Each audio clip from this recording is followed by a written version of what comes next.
ఫిబ్రవరి నెల 1వ ఆదివారం ఈ రీతిగా నేను మన సంఘంలో వచ్చి వాక్యాన్ని పంచుకోవడానికి దేవుడికి ఇచ్చిన గొప్ప అవకాశాన్ని బట్టి దేవుడికి వందనాలు తెలియజేస్తున్నాను.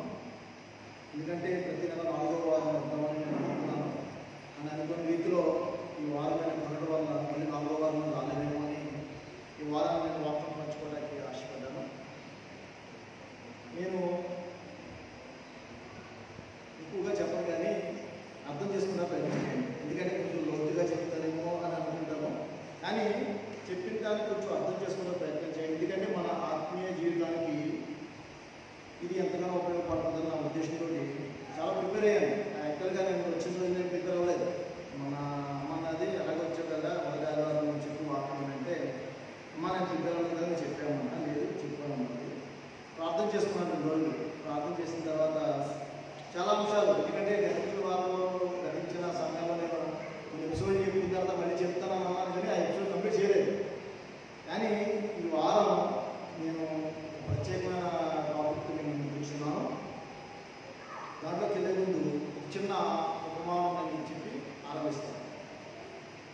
ఆల్బర్ట్ ఐన్స్టీన్ మీకు అందరికీ తెలుసు కదా, శాస్త్రవేత్త. ఆల్బర్ట్ ఐన్స్టీన్ శాస్త్రవేత్త.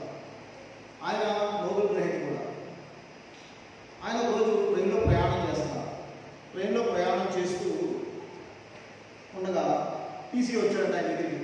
వచ్చి సార్ టికెట్ అని అన్నాడు. టికెట్ అని అడగంగానే ఆయన టికెట్ కోసం ఎత్తుకున్నాడు. జోబులు ఎత్తుకున్నాడు, తన హ్యాండ్ బ్యాగ్ ఎత్తుకున్నాడు. టికెట్ దొరకలేదు. ఈ లోపల టీటీ గారికి ఆయన చూడంగానే పోయిన ఆల్బర్ట్ ఐన్స్టీన్ కదా, ప్రముఖ శాస్త్రవేత్త, నోబెల్ గ్రహీత కూడా కదా అని చెప్పేసి ఆయన గుర్తుపెట్టి, సార్ ఆయన మీరు నాకు తెలుసండి, టికెట్ కొనే ఉంటారు, పర్వాలేదండి అని చెప్పేసి అన్నాడు. లేదు ఉండండి, లేదు ఉండండి, నేను టికెట్ తీస్తాను అంటే ఓ పావు వచ్చి వెతికాడంట. అన్నీ వెతికినా సరే తన టికెట్ దొరకలేదు. దొరకపోయేసరికి ఆయన సరే సార్ మీరు పర్వాలేదండి, ఏం కాదు, నేను ఇంకా చాలా ముందుగా వెళ్తానని చెప్పేసి మిగతా భోగిని చెక్ చేయడానికి వెళ్ళాడంట. వెళ్ళి ఒక 2 గంటల సేపు అన్ని భోగులు చెక్ చేసి రిటర్న్ వచ్చాడు. రిటర్న్ వచ్చేసరికి ఇంకా ఆ శాస్త్రవేత్త టికెట్ కోసం ఎత్తుకున్నాడు. తన బ్యాగ్ ఓపెన్ చేశాడు, తన బట్టలు ఓపెన్ చేశాడు, తన సమస్తలు ఓపెన్ చేసి ప్రయాసపడుతున్నాడు. ఈ లోపల టీటీ గారు వచ్చారు, మీరు ఇంకా ఎత్తుకున్నారండి టికెట్, పర్వాలేదు సార్ దాన్ని ఉందండి, మీ గురించి మాకు తెలుసు కదండి అని అంటే వినట్లేదంట. వెతుకుతున్నాడు టికెట్ దొరకలేదంట. ఆయన అన్నాడంట, ఈజీ సార్ ఒకవేళ టికెట్ మర్చిపోయినా నేను ఏమంటున్నాను సార్, నేను బయటికి పంపించే బాధ్యత నేను తీసుకుంటాను, మీరు పర్వాలేదు సార్ కూర్చోండి సార్, నెమ్మదించండి సార్ అని అంటే, ఇలా నేను ఎక్కడ దిగాలో నాకు తెలియదు అన్నమాట. అదేంటి సార్ అంటే ఎంతోమందికి నేను కాన్ఫరెన్స్కి వెళ్తున్నాను, నాకు టికెట్ తీసి పంపించారు, నేను ఏ ఊళ్ళో దిగాలో నాకు తెలియదు, నేను ఎక్కడ దిగాలో నాకు తెలియదు అన్నాడు.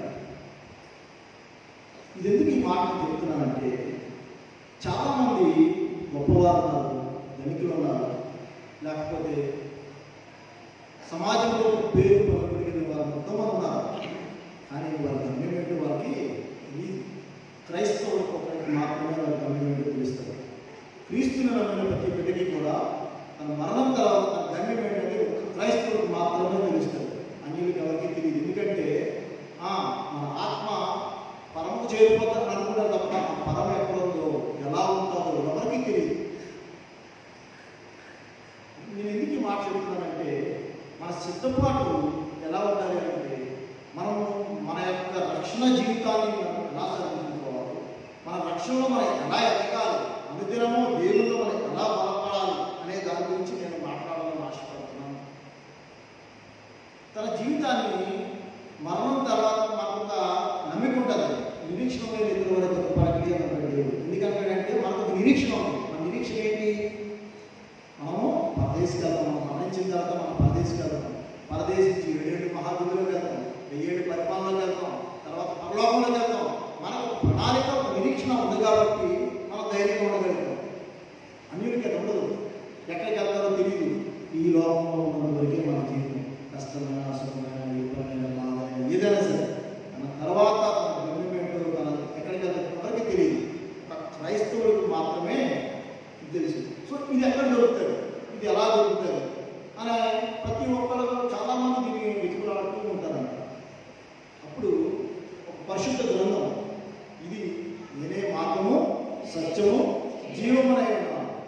నా ద్వారా ఎవరునూ తండ్రి యొద్దకు చేరలేదు అనే వాక్యాన్ని మనం ఎత్తిపెట్టి ప్రార్థన చేస్తున్నాం.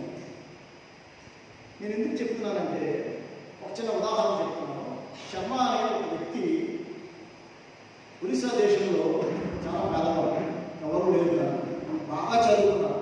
ఎంత బాగా చదువుకున్నాడంటే మంచి అన్ని ఫస్ట్ క్లాస్లో వచ్చింది. కానీ తన కులమును బట్టి తక్కువ వాడని చెప్పేసి ఉద్యోగ అవకాశాలు రాలేదు. ఎవరు లేదు కానీ పేదవాడు ఏం చేయాలి తనకు తెలియలేదంట. తెలియకపోతే తన పోయి ఏం చేశాడంటే తన ఉన్నదంతా తీసుకుని సర్టిఫికేట్స్, తన దగ్గర ఉన్న ద్రవ్యము, తన దగ్గర ఉన్న బట్టలు అన్నీ తీసుకుని ముంబై పట్టణానికి బయలుదేరి ట్రైన్లో వెళ్తూ ఉన్నాడు. రాత్రి పడుతున్నాడు. ఉదయాన్నే వేసేసరికి తన బ్యాగ్ లేదు, సర్టిఫికేట్స్ లేవు, డబ్బులు లేవు, ఏమీ లేవు. ముంబైలో టికెట్, ఎక్కడికి వెళ్ళాలో తెలియదు, ఏం చేయాలో తెలియదు, ₹1 లేదు, ఏం చేయాలో తెలియక పోలీస్ స్టేషన్కి వెళ్ళి రైల్వే పోలీస్ స్టేషన్కి వెళ్ళి అయ్యా నా బ్యాగ్ సమస్య మర్చిపోయాను, నా బ్యాగ్ పెట్టేశానండి, నా బ్యాగ్ మీద పోయిందని కంప్లైంట్ చేశాను. చేస్తే ఆ పోలీసు వాళ్ళు అన్నారంట, అయ్యా మేము వెతికి మీకు ఇన్ఫార్మ్ చేస్తాం, మీరు మళ్ళీ రేపు రండి అని చెప్పేసి అన్నారు. తినడానికి డబ్బులు లేదు, వేసుకోవడానికి వస్త్రం లేదు, ఇల్లు లేదు, అవతల 3 రోజులు తిండి ఆ మీద విడి తాగి అలా మాసిపోయిన అటు ఇటు తిరుగుతున్నాను. దొరకలేదంట, దొరకపోయేసరికి. ఎందుకంటే ఉద్యోగం చేసుకోవడానికి పట్నం వచ్చేది. పట్నం వచ్చిన తర్వాత తన ఉద్యోగం చేసుకోవడానికి సర్టిఫికేట్స్ లేవు. అతను వేషధారం చూసి, మాసిపోయిన పని చూసి చిన్నప్పుడు కూడా పడవడానికి ఇష్టపడకపోయేసరికి ఏం చేయలేదు, చచ్చిపోదాం అనుకున్నాడు. చనిపోదామనుకుని రైల్వే పట్టాల మీద నడుస్తున్నాడు. ఎందుకంటే ముంబై దేశంలో ప్రతి సెకండ్కి లేదా ప్రతి నిమిషానికి ఒక లోపల తిరుగుతూ ఉంటారు. వస్తున్నాడు, నడుస్తున్నవాడు వెనక నుంచి శబ్దం వినపడుతుంది. రైల్వే స్టేషన్ రైలు బండి వస్తున్న శబ్దం వినపడుతుంది. ఏం చేయాలి తెలియట్లేదు, కళ్ళు వస్తున్నారు. అప్పుడు తనకు స్మరణ పడుతుంది, అమ్మా ఇది నీ జీవితం కాదు అన్న. ఎవరిని పిలుస్తున్నారు అని చెప్పి చూసేవాడు, ఎవరు కనపడలేదు. మళ్ళీ అలా కళ్ళు వస్తున్నారు. శర్మ మృగాయాల ఎవరో నన్ను పిలుస్తున్నారని చెప్పేసి పక్కకు తిరిగి అంటే చూశాడు. ఎవరో కనపడలేదు. ఎవరో కనపడిపోయేసరికి అప్పుడు ఎవరో నన్ను పిలిచారని తన హృదయంలో పశ్చాత్తాపం ప్రారంభించింది. ఏంటి ఎవరో నన్ను పిలుస్తారు, దానికి అన్యుడు ఏమీ తెలియదు పరిస్థితి. అలా నడుచుకుంటూ రైల్వే పట్టాలని రోడ్డు మీదకి వెళ్ళాడు. రోడ్డు మీదకి వెళ్ళేసరికి ఏం కనపడలేదు, ఎవరు లేదు. ఆ రోడ్డుకు ఆనుకున్న ఒక చర్చ్ కనపడింది. చర్చ్ దగ్గర తిరిగి లోపల నుంచి మాటలు కనపడుతున్నాయి. ఆవరణలో పక్కన చిన్న బెంచి ఉంటే బెంచి మీద కూర్చుని అక్కడ ఏడుస్తున్నాడంట. ఏడుస్తుంటే ఒక ఆయన బయటకు వచ్చి చూసి ఎందుకు ఏడుస్తుంది, ఏమైంది అని అడిగాడు. తన పరిస్థితి అంతా వివరించాడు. అయ్యా నా దగ్గర ఉన్నదంతా పోగొట్టుకుంటాను, నా సర్టిఫికేట్స్ లేవు, నేను తినడానికి నా దగ్గర డబ్బులు లేవు, మార్చుకోవడానికి డబ్బులు లేవు, నా పరిస్థితి బహు అన్యాయంగా ఉంది, నేను చనిపోదామనుకుంటున్నాగా ఒక మాట కనపడింది. ఆ మాట ఎవరు ఏంటని చూసేసరికి నా మరణం నన్ను అడ్డుకోలేదా, నీకేం చేయాలని అర్థం కావట్లేదు అంటే ఇక్కడే ఉండి నేను వస్తానని చెప్పేసి లోపలికి ఒక చిన్న పరిశుద్ధ గ్రంథం న్యూ టెస్టమెంట్ బైబిల్ పట్టుకొచ్చి తన చేతికి ఇచ్చాడు.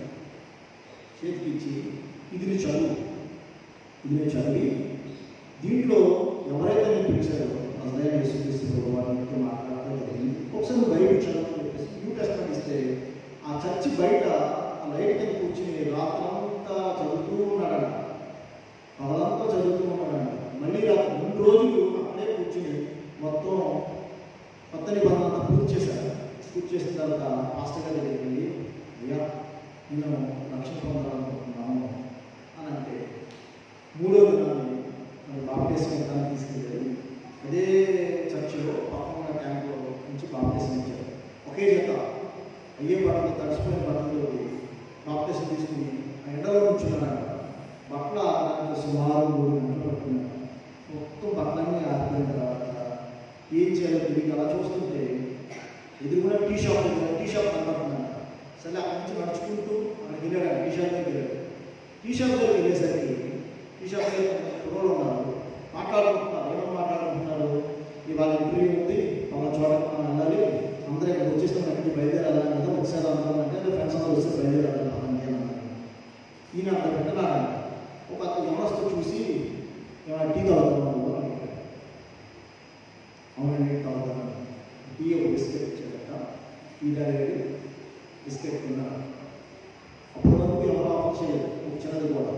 ఎప్పుడైతే తన ముంచబడ్డాడో తన శరీరంలో మాలిన్యం అంతా పోయి ఒక మామూలు మనిషిగా కనపడ్డాడు. ఒక టీ ఒక బిస్కెట్ ఆఫర్ చేశాడు, టీ తాగాడు, బిస్కెట్ తిన్నాడు. వీళ్ళు మాట్లాడుకునేది వింటున్నారు, వీళ్ళు బయలుదేరి వెళ్తున్నారు నడుచుకుంటూ. ఇద్దరు కూడా వాళ్ళు నడుచుకుంటూ వెళ్తారు. వెనక్కి చూసారు కుర్రోళ్ళు, మమ్మల్ని ఫాలో అవుతున్నాము అడిగారు. ఇప్పుడు ఆయన అన్నాడంట, లేదయ్యా నాకు ఒక చిన్న ఉద్యోగం దొరుకుతుందేమో మీతో కూడా వస్తున్నాను. సరే అని చెప్పేసి ఇంటర్వ్యూ స్థానం చేరుకున్నారు. ఇంటర్వ్యూ జరుగుతుంది, అందరూ వచ్చారు, నీట్గా తయారీ, సర్టిఫికేట్స్ పట్టుకుని, రెష్యూమ్ పట్టుకుని అందరూ కూర్చున్నారు. ఈయన కూడా కూర్చున్నారా. ఇంటర్వ్యూ ఉదయం స్టార్ట్ అయింది, మధ్యాహ్నం అయింది, సాయంత్రం 5 అయిపోయేసరికి అందరూ మాట్లాడుతున్నారు, అందరూ ఇంటర్వ్యూ అయిపోయారు, అందరూ వెళ్ళిపోయారు. ఇద్దరు కూర్చున్నారు. ఇతన్ని కనీసం ఆఫీస్ బాయ్ కానీ ఎవరు కూడా పట్టించుకోలేదు, అలాగే కూర్చున్నారు. యజమాని పిలిచి ఇంకే ఎవరైనా ఇంటర్వ్యూ ఉండాలి కూర్చోవాలంటే బయటకు వెళ్ళి వచ్చి ఎవరు లేదయ్యా అన్నారు. మళ్ళీ యజమాని నాకు ఎవరో కనపడుతున్నారో బయటకు వెళ్ళి చూడాలి. బయటకు వెళ్తూ ఆయన కూర్చోమన్నాడే అక్కడ. సరే అతను లోపలికి పిలిచినాను, ఎవరైనా ఇంటర్వ్యూకి వచ్చాను. సరే కూర్చొని అయితే మీ సర్టిఫికేట్స్ వేయండి, నా దగ్గర సర్టిఫికేట్స్ వేయండి. సర్టిఫికేట్స్ లేకుండా మీ అర్హత నాకు ఎలా తెలుస్తుంది? సర్టిఫికేట్స్ లేకుండా మీరు ఏం చేశారో ఏం చదివారో నాకు ఎలా తెలుస్తుంది? సర్టిఫికేట్స్ లేకుండా నేను మీకు ఎలా ఉద్యోగం ఇస్తాను అని అయ్యా నా దగ్గర సర్టిఫికేట్ ఉందండి. అది ఇవ్వండి, జీవోలో ప్రస్తుతం తీసి ఇదే నా సర్టిఫికేట్ అండి, ఇది తప్ప నా దగ్గర ఏమీ లేదు, ఇదే నా ఆధారం. చూసాను, చూసి ఏం చేయాలి, ఎందుకంటే అది పరిశుద్ధ గ్రంథంలో రాసుకుంటుంది. ఇది తప్ప నా దగ్గర వేరే ఆధారం లేదు, నాకు వేరే అర్హత లేదు, ఒకటే నా అర్హత. అదే సర్టిఫికేట్స్ లేవు, అదే చదువు లేదు, అదే ఏమీ లేవు, ఉన్నదల్లా ఈ పరిశుద్ధ గ్రంథం మాత్రమే, ఇదే నా అర్హత అన్నాడు. అప్పుడు దీన్ని పెట్టుకుని నువ్వు ఏం చేస్తావో నాకు ఎట్లా తెలుస్తుంది అన్నాడు. సరే అయ్యా పక్షం ఏంటి, నాకు జీతం ఇవ్వదు, దీనికి రమ్మని పెట్టండి, వెళ్ళిపోతుంది, మీరు ఏ పని చెప్పినా పని చేస్తాను. సరే అయితే ఈ కంపెనీలో ముందు నువ్వు ఉండటానికి నువ్వు తినడానికి నేను ఈ పని అరేంజ్ చేస్తానని చెప్పేసి ఆ కంపెనీలో చిన్న ఉద్యోగం దయచేసి ఉద్యోగం చేయగలడు. ఉద్యోగం చేస్తూ ఉండగా సమస్యలు ఏవో ఉద్యోగస్తుల సమస్యల్ని ఒకటి తీరుస్తూ ఉండగా యజమాని పిలిచి నీకు జ్ఞానం ఉంది కదా, నువ్వు పలానా పని చేయి అన్నాడు. ఆ పని చేశాడు. అలాగా ఆ ప్యూర్ నుంచి మేనేజర్ స్థితికి 2 సంవత్సరాలు చేరుకున్నాడు. దేవుని స్తోత్రం. ఆ తర్వాత అతని యొక్క చూసిన తర్వాత అతన్ని ఈ స్టేట్ ముంబై నుంచి వేరే రాష్ట్రానికి పంపించాడు తన వ్యాపార విస్తరణ కోసం. ఎంతగా నమ్మాడు అంటే ఆ యజమాని తినని మొత్తం తన సంస్థలో ఉన్న మెయిన్ డైరెక్టర్ ఒక డైరెక్టర్గా ఇచ్చి వేరే చోట్ల తన యొక్క వ్యాపారాన్ని విస్తరింప చేసుకోవడానికి తన ఆ ప్రదేశాన్ని పంపడం జరిగింది. రోజు బైబిల్ చదువుకున్నాడు, రోజు ప్రార్థన చేసుకున్నాడు, తనకి ఉన్నదంతా సేవ ఖర్చు పెడుతూ సేవలు ఇస్తూ ఒక ఆలయాన్ని పెడుతూ తన అనుదినమో తనలో ఎదగడం ఆరంభించాడు. కొంతకాలం అయిపోయిన తర్వాత అయ్యా నేను దేవుడు నాకు ఇచ్చాడు, ఇప్పుడు నేను ఉండడానికి ఇల్లు ఉంది, తినడానికి ఆహారం ఉంది, ధరించుకోవడానికి వస్త్రాలు ఉన్నాయి, ఇంకా నేను ఈ యొక్క పని నేను వదిలేసి నేను దేవుడి కోసం జీవించాలని ఆశపడుతున్నాను, నేను వెళ్ళిపోతాను అంటే మేనేజర్ అన్నాక నాకు ఎవరో బిడ్డలు లేదు, నేను వస్తున్నాను అయిపోయాను, నాకు ఈ కంపెనీ తీసుకొని నేను వెళ్ళిపోతానని చెప్పేసి వాళ్ళు ఆ కంపెనీ అక్కడ రాసి వెళ్ళిపోయాడు. ఎందుకు నేను ఈ మాట చెప్తున్నానంటే ఏమీ లేకుండా ఒక రోజు తన అదే రోడ్డు మీద నిలబడితే ఈ రోజు కొన్ని కోట్లకు అధిపతిగా దేవుడు నిలబెట్టాడు. దేవుని స్తోత్రం. ఎందుకంటే నేను చెప్తానంటే దేవుని విశ్వాసం కలిగి, దేవుని నిరీక్షణ కలిగి, ఆయన వాక్యమైన శ్రద్ధ కలిగి అనుదినము దేవుడు నిలబడి ఉన్నాడు కనుక దేవుడు తన ఆధిక్యత అనుగ్రహించాడు. సరే, చదవబడిన ఈ దినాన్ని మనకు లేఖన భాగాలు ఏం చెప్పాలని నేను అనుకున్నప్పుడు మాకు లూథరన్ సంఘాల్లో ఎపిఫానియా అనే ఒక ఎపిఫానియా తర్వాత 4వ ఆదివారం ఎపిఫానియా తర్వాత ఎపిఫానియా అనగా పండుగ తర్వాత 4వ. ఎందుకంటే మనకి క్రిస్మస్ తర్వాత ఇంట్లోకి వెళ్ళడానికి మధ్యలో ఉండే 8 వారాలు కూడా సిద్ధపాటు. ఎందుకంటే తర్వాత 40 దినాలు మనం లింక్ అంటే ఉపవాసం 100 దినాలు మనం చేసుకుంటాం కాబట్టి దానికి కావాల్సిన సిద్ధపాటు కోసం 4వ ఆదివారానికి మనకి ఇచ్చిన దేవుని వాక్యాలు ఎలా ఉంటాయంటే ప్రతి వారం ఒక్కొక్క అంశం మీద ఈ వారం ఏ విధంగా సిద్ధపడాలి అనే దానికి సంబంధించిన వాక్యము, మూలవాక్యము, దాని యొక్క దాని ఏమంటారంటే ఒక ఆధారం. అంటే ఎలా చెప్పాలంటే విశ్వాసం, లేకపోతే ప్రేమ, సంతోషం, అలాగే 40 దినాలు కూడా ప్రతి దినము కూడా మనం ఒక అంశం ఇస్తాం అన్నమాట. ఒక అంశం ఉంటుంది. ఈ దినాన్ని నాకు ఇచ్చిన మూలవాక్యం ఏంటంటే అల్ప విశ్వాసము, విశ్వాసము, అల్ప విశ్వాసం. ఈరోజు మత్తయి సువార్త 8వ అధ్యాయం, మత్తయి సువార్త 8వ అధ్యాయం 26వ వచనం.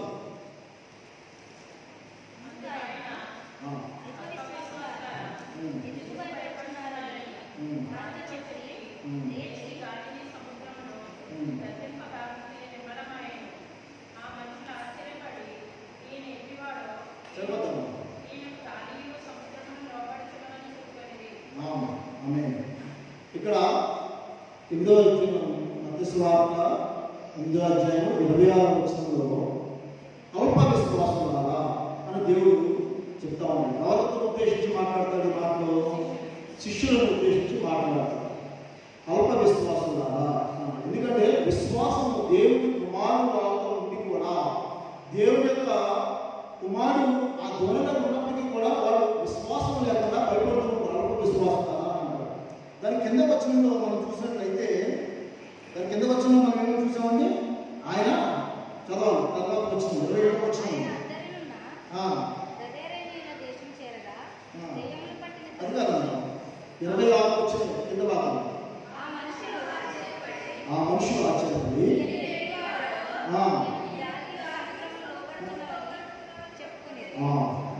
ఈయన ఎట్టివాడు సృష్టికి లోపడుతుంది ఏంటి? అప్పటి వరకు వాళ్ళు ఏమనుకున్నారంటే ఈయన రోగాలు ఉంటే స్వస్థపరచగలడు, ఈయన అద్భుతాలు ఉంటే చేయగలడు, ఈయన ఆశ్చర్యకార్యాలు మాత్రమే చేయగలడు అని అనుకున్నారు.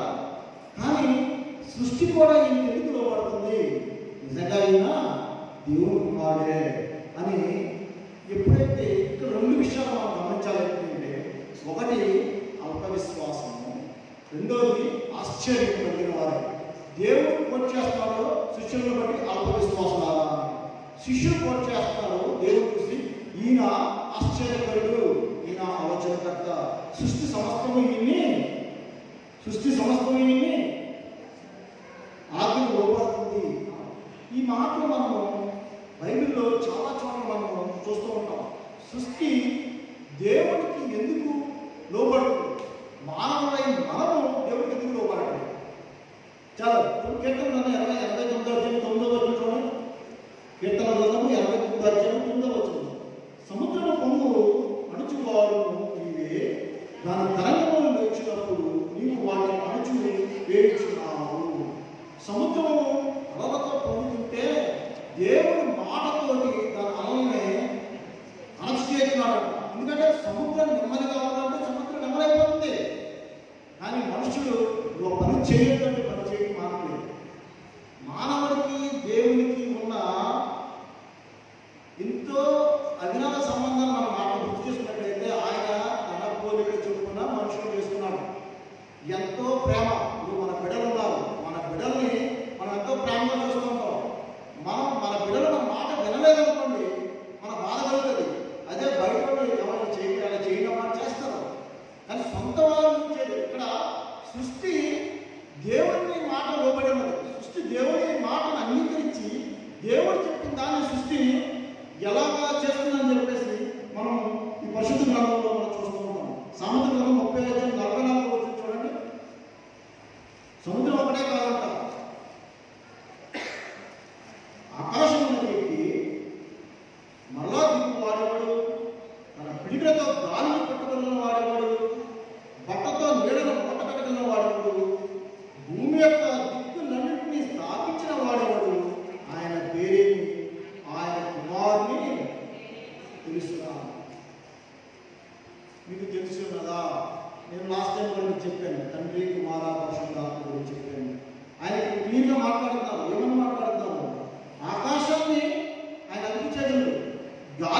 దేవుడు మనకు చేసిన వాగ్దానాన్ని మనం స్వతంత్రించుకోలేకపోతున్నాం.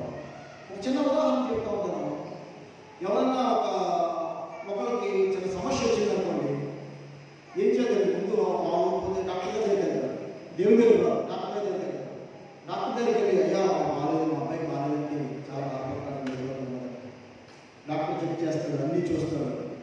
చూసిన తర్వాత మందులు ఇస్తారు. 2 రోజులు అవుతుంది తగ్గదు, 3 రోజులు అవుతుంది తగ్గదు. మళ్ళీ హాస్పిటల్ వెళ్ళిన తర్వాత అయ్యా లేదా ఒకసారి మందులు మారుస్తాను, ఇంకోసారి చూస్తాను, ఇంకోసారి మందులు వేస్తాను, తగ్గదు, 3సారి తగ్గదు, నా వల్ల కాదు. ఇది చాలా పెద్ద జబ్బు, ఇది నేను చేయలేని పరిస్థితి, చేయాలి. అప్పుడు దేవుడు గుర్తొస్తాడు. అప్పుడు అంటారు, అమ్మ ఎవరికైనా సేవలో చూడండి, ప్రార్థన చేస్తే తగ్గిపోతుందేమో, వాళ్ళకి ఫోన్ చేయండి, వీళ్ళకి ఫోన్ చేయండి, ఆ దగ్గరికి వెళ్దాం, వీళ్ళ దగ్గరికి వెళ్దాం అని అంటారు. దేవుడి దగ్గరికి ఇది రాదు. ఎప్పుడు వస్తారు? మనం చేయగలిగిన తర్వాత దేవుని సన్నిధికి వస్తారు. దేవుని సన్నిధికి వచ్చి అప్పుడు మొదలుపెడతారు సరే. అప్పుడు కూడా ప్రార్థన అయిపోయిన తర్వాత తగ్గిపోతుంటారా, ప్రార్థన చేయడం ఏమన్నా తెలియదు, చాలా పెద్ద జీవితం అనేది.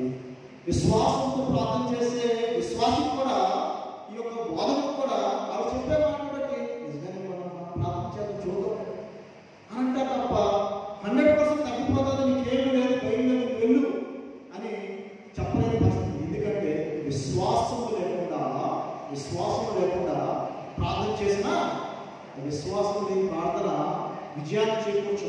విశ్వాసం లేని ప్రార్థన మనిషిలో మార్పు రాదు. విశ్వాసం లేని ప్రార్థన వల్ల తనకు స్వస్థత కలగదు.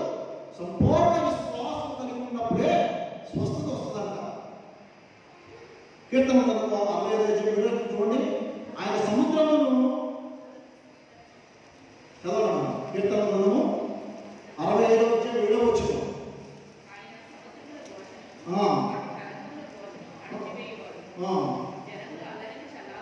జనమును అల్లరిని చల్లార్చుకోవాలి.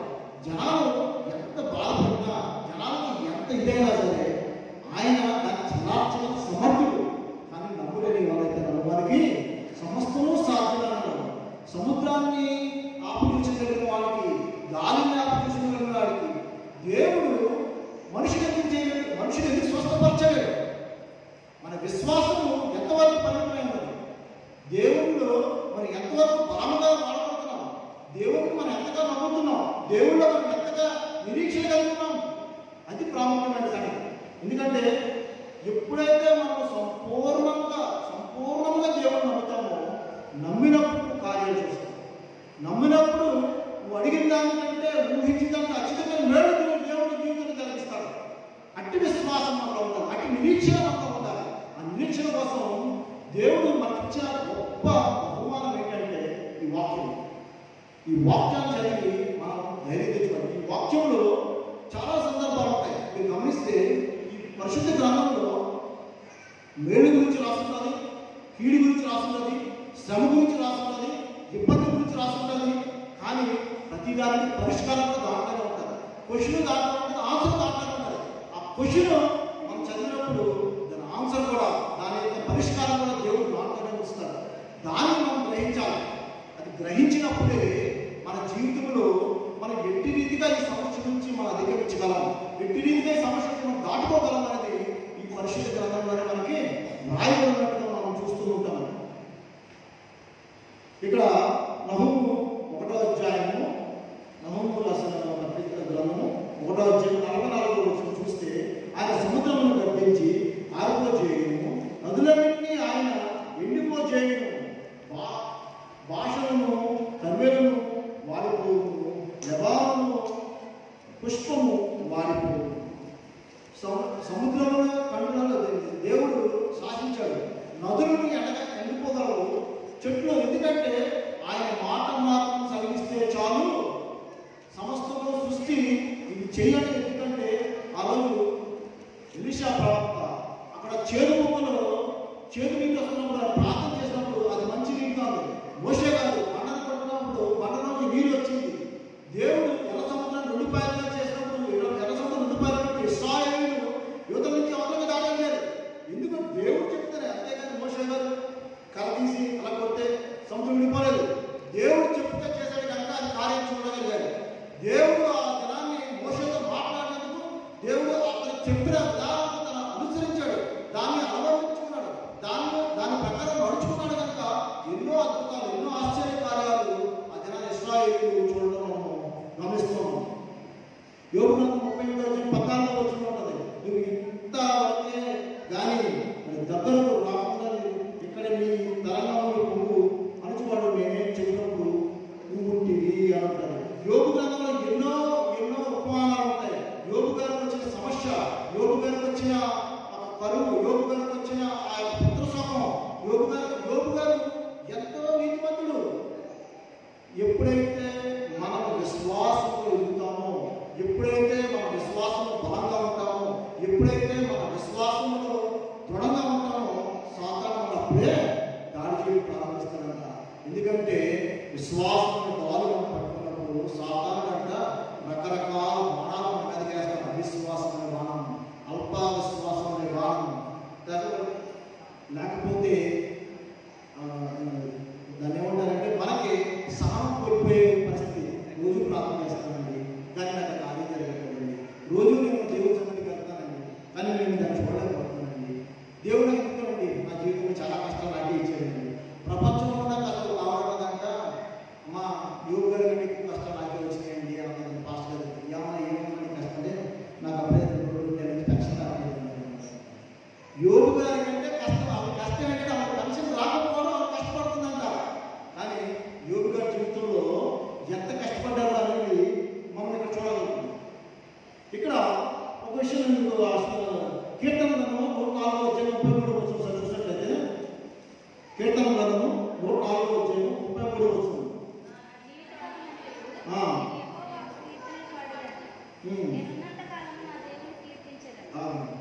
నేను ఉన్నంతకాలము నా దేవుని కీర్తించేది. ఎందుకని చెప్తానంటే మనము ఒకటే, మన చేతిలో ఉన్నది పరిశుద్ధ గ్రంథము. మనము ఈ పరిశుద్ధ గ్రంథము మన చేతిలో ఉన్నంతసేపు వాక్యాన్ని అందరం ధ్యానించాలి. ఎందుకు చెప్తాను ఈ మాట అంటే ముందుగా రోజుల్లో మనకి వాక్యం కరువైపోతుంది. ప్రతి ఫోను అనుకుంటారు ఏమంటారు, మా ఫోన్పే యాప్స్ బైబిల్ యాప్ ఎప్పుడైనా చదువుకుంటారని.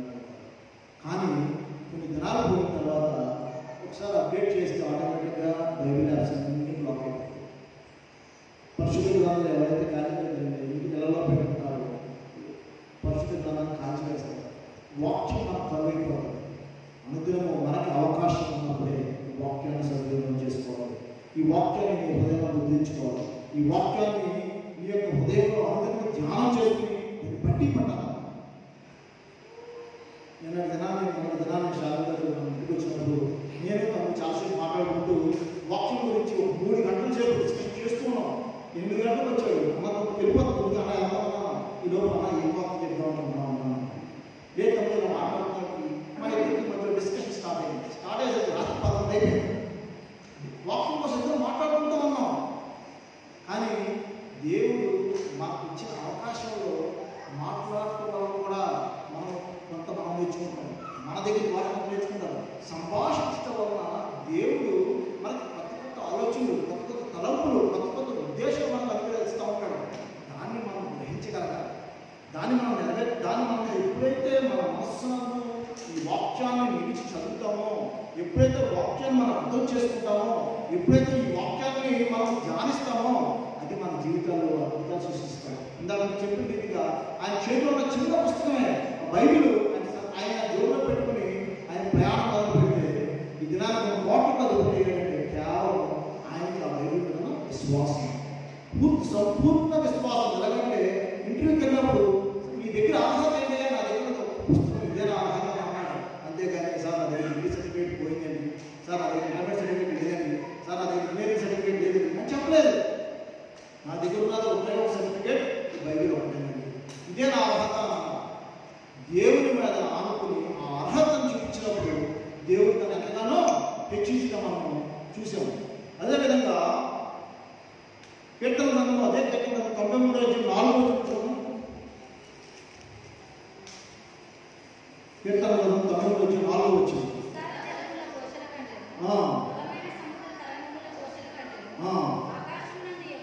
బలిష్ఠుడు ఈ ఘోషలో కంటే దేవుడు ఆకాశం ఉన్న దేవుడు ఎంత శక్తి కలిగిన దేవుడు అంటే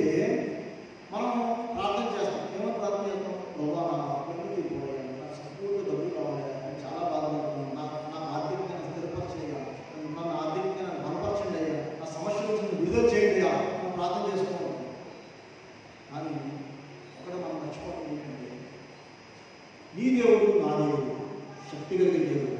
నీకు ఎంత కావాలో దేవుడికి అది అనుగ్రహిస్తాం. ఎప్పుడు కావాలో దేవుడికి అది అనుగ్రహిస్తాం. ఎక్కువ వచ్చేసింది అనుకోండి, దాని ఉపయోగం ఉండదు. అలాగే తక్కువ ఉన్నదనుకోండి, దాన్ని బట్టి బాధపడకూడదు. దేవుడు తగిన సమయం ముందు నీకు ఏం కావాలో నువ్వు అడిగితే నువ్వు కాదంటావు, నువ్వు అడిగితే నువ్వు కాదంటావు. దేవుడు ఎంత శక్తివంతుడు అంటే, ఒక చిన్న ఉదాహరణ చెప్తాను. ఒక దైవసేవకుడు మీటింగ్కి వెళ్ళాడు. మీటింగ్కి వెళ్ళి అక్కడ మీటింగ్లో ప్రసంగం చేస్తున్నాడు. ప్రసంగం చేస్తూ ప్రసంగం అయిపోయిన తర్వాత గోల్డెన్ బండి పార్క్ చేస్తున్నాడంట. ఆ దైవజనుడు బండి పోయాడు. దమ్ముడు దైవజనుడు బండి పడిపోయాడు. ఇది గుంటూరులో జరిగిన సంగతి. ఈ దైవజనుడు గుంటూరు పక్కన వేరే గ్రామం నుంచి వచ్చాడు. వాక్యం చెప్పాడు. చెప్పిన తర్వాత పిలిచిన సేవకు వచ్చి, అయ్యా ఏమైందంటే నా బండి పోయిందండి, ఈ బండి పోయిందా అని చెప్పేసి, అక్కడ కొన్ని వందల బండ్లు ఉన్నాయి, ఈయన బండి ఒకటే పోయింది. ఏం చేయాలో తెలియదు. పోలీస్ స్టేషన్కి వెళ్ళారు, కంప్లైంట్ ఇచ్చారు. రాత్రంతా వెలుగుకుండి తిరిగారు. మొత్తం చుట్టుపక్కల ఉన్న ప్రదేశాలను తిరిగారు, చూశారు. అన్నీ చేసిన తర్వాత రాత్రి దేవాలయంలోకి వచ్చి మోకాళ్ళు ప్రార్థన చేయడం.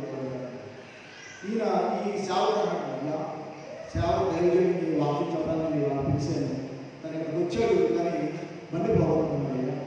నేను బండి కొనిచ్చిన సంతృప్తి ఉండదు. ఎందుకంటే పక్కన ఉన్న సంఘస్థులు కానీ బయట ఏమంటారు, అంటే పాస్టర్ గారు పోయింది కదా, ఎక్కడ పోయిందంటే ఎలా పోయిందంటే, ఏదైనా బండి కొనిచ్చిన పోయిన బండి కోసం మాట్లాడతారు తప్ప తీసుకున్న వేరే బండి కోసం మాట్లాడరు. అందుకే ప్రభా ఆ బండి దొరకాలి కదా, ఆ బండి తప్ప వేరే బండి వద్దయా అని చెప్పేసి ప్రార్థన చేయడం మొదలెట్టాడు. ఈలోపు ఫోన్ అవుతున్నాడు, అన్న దొరకదన్న బండి, అన్నయ్య బండి దొరకదన్నా అని చెప్పేసి పిల్లలందరూ బయట తిరుగుతున్న వాళ్ళు ఫోన్ చేస్తారు. ఫోన్ స్విచ్ ఆఫ్ చేసి ప్రార్థన చేసిన సేవ ప్రార్థించగా ఉదయాన్నే 6:30 అయ్యేసరికి అప్పుడు ఫోన్ ఆన్ చేసి ఫస్ట్ ఫోన్ హల్లెలూయా సేవ. హల్లెలూయా ఏంటి అంటే, ఎవరో పొట్టు పట్టుకొచ్చి మా ఇంటికి పెట్టేసి కాస్త. అప్పుడు మనం అనుకోవచ్చు, ఎవరు తెలుసుకొని వేసుకుంటే వాళ్ళు ఉంటారేమో. నిజంగా దొంగలు పెట్టారంటే బయట దొంగలు పట్టుకొని దొంగలు ఆ ఇంటికని పెడితే పోలీసు వాళ్ళకి ఆ ఇల్లు ఆ అడ్రస్ తెలిసి మళ్ళీ బండిని వచ్చి పట్టుకెళ్ళిపోతాయి. వాళ్ళకి పక్క ఊళ్ళో ఎవరు ఇంటి దగ్గర ముందు పెట్టి చనిపోయారు బట్టి. కానీ అది ఆ సేవ దేవుడి కార్యాలు ఎలా ఉంటాయంటే, నువ్వు అడిగినప్పుడు అది ఖచ్చితంగా పొందుకుంటావు. విశ్వాసంతో మనం అడగాలి. విశ్వాసం కలిగి అతను ప్రార్థన చేశాడు. రాత్రంతా ప్రార్థన చేశాడు. ఉదయాన్నే కార్యం చూడగలిగాడు. అంతేగాని నేను రోజు ప్రార్థన చేస్తానండి, సంవత్సరం అయిపోయిందండి, ఇంకా నా కొడుకుకి మంచి ఉద్యోగం రాలేదండి, నేను రోజు ప్రార్థన చేస్తానండి, మా అమ్మాయికి సంబంధం కుదరలేదండి, నేను రోజు ప్రార్థన చేస్తానండి, నా భర్త కంటే ఇంకానండి మా బాబు తెరదండి. అలా విశ్వాసం కలిగి ప్రార్థిస్తే ఖచ్చితంగా కార్యం చూస్తాం. కానీ ఆ విశ్వాసం ఎలా ఉండాలంటే పరిపూర్ణమైన విశ్వాసం ఉండాలి. కొంచెం విశ్వాసం ఉంది, కొంచెం అవిశ్వాసం ఉండదు. పరిపూర్ణమైన విశ్వాసం ఉన్న రోజుని నువ్వు కార్యం చూడగలవు. ఇక్కడ మనము అవిశ్వాసంతో మాట్లాడుకుంటే లూకా సువార్త 1వ అధ్యాయం 19వ వచనం చూసినట్లయితే, లూకా సువార్త 1వ అధ్యాయం 19వ వచనం, దూతలను దేవుని సముఖమందు నుంచి గాబ్రియేలును నీతో మాట్లాడటకు ఈ సువర్తమానాన్ని తెలియజేయడానికి పంపబడితిని.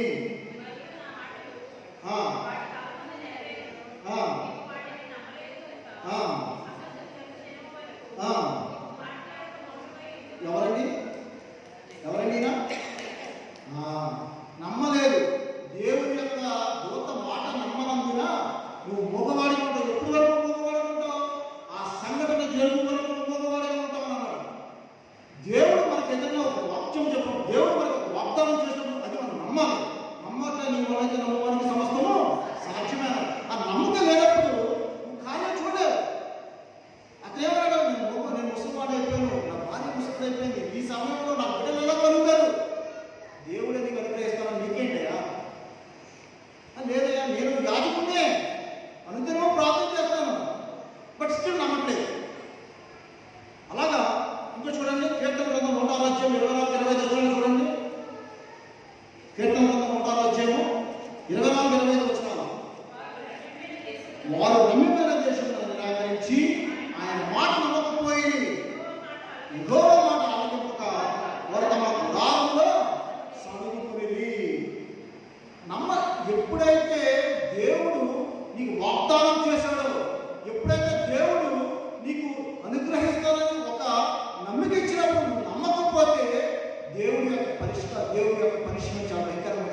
సన్మానించుట నన్ను నమ్ముకొనకపోతే గనుక ఈ సమాజంలో నేను వారికి ఇచ్చిన దేశంలోకి మిమ్మల్ని తోడుకొని పోవాలని చెప్పాను. తీసుకెళ్ళాం, అమ్మలేని మిమ్మల్ని తీసుకెళ్ళాడు. నమ్మి ఉంటే ఖచ్చితంగా వీళ్ళందరూ వాళ్ళు చెప్పిన దేశంలో అడుగు పెట్టేవారు. మనమైతే మన జీవితంలో నేను పరదేశంలో పక్కన దొంగ కుడి పక్కన దొంగ ఏమంటాడు, అయ్యా మీ రాజ్యంలో జ్ఞాపకం చేసుకోవాలంటే ఏడుగురు నాతో కూడా పరదేశం అందరికీ అవకాశం ఉండదని మనం అనుకోవచ్చు. చివరి క్షణం వరకు మనం ఏదో వచ్చేసి అయ్యా నన్ను క్షమించు, నా పాపాలు క్షమించు, నన్ను పరదేశంలో జ్ఞాపకం చేసుకుంటూ లేదు. సమయం ఉన్నప్పుడే సర్దుకోవాలి, సమయం ఉన్నప్పుడే మన జీవితాన్ని చక్కబెట్టుకోవాలి. దొంగకే దేవుడికి తెలీదా? తెలుసు, ఎందుకంటే తెలియకపోతే ఆయన ఎలా చెప్తాడు, ఈ రాజ్యం కోసం జ్ఞాపకం చేసుకుని తిన్నాడు. కానీ తన యొక్క జీవితం వేరు, దొంగ తన జీవితం వేరు, తన పాప జీవితంలో తను ఉన్నాడు. రక్షణ పొందాలన్న అవకాశం తనకు రాలేదు. సిలువు మీద తనకు అవకాశం దొరికింది. పశ్చాత్తాపడ్డాడు, దేవుడిని అడిగాడు, నేడు నువ్వు నాతో కూడా పరదేశంలో చెప్పేసి దేవుడు ఇచ్చిన మాట. దేవుడు చాలా జాలి కలిగిన వాడు. ఎంత జాలి కలిగిన వాడు? దొంగను ప్రేమించడం మనం ప్రేమించడా? ఎన్నో తప్పులు చేసిన దొంగనే ఆయన క్షమించి ఆయన రాజ్యంలో చేసుకున్నవాడు. మనము అనుగ్రహము ఆయన ప్రేమించి ఆయనతో ఉన్నవాడు. మనము దేవుని సన్నిధిలో క్షమాపణ పొందితే, దేవుని సన్నిధిలో పశ్చాత్తాపడితే, దేవుని సన్నిధిలో మనం ఆకరిస్తే దేవుడు ఖచ్చితంగా మనం కూడా ఆయన సన్నిధిలో చేర్చుకుంటాడు. సంఖ్యాకాండం 14:11 చూస్తే, సంఖ్యాకాండం 14:11 యెహోవా